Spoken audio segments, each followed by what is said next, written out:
You can select the Infotainment System panel or Climate System panel with a single touch. In infotainment mode, you can operate menus such as maps, navigation, and radio.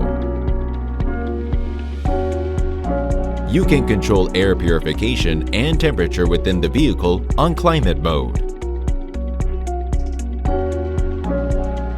If you press the infotainment or climate mode change button, the display switches back to the default settings screen in 5 seconds. Use priority mode to display the frequently used panel first. You can access the priority settings screen by pressing on the mode change button for 3 seconds.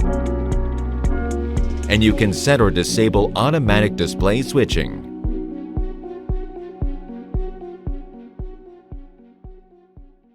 Kia, movement that inspires.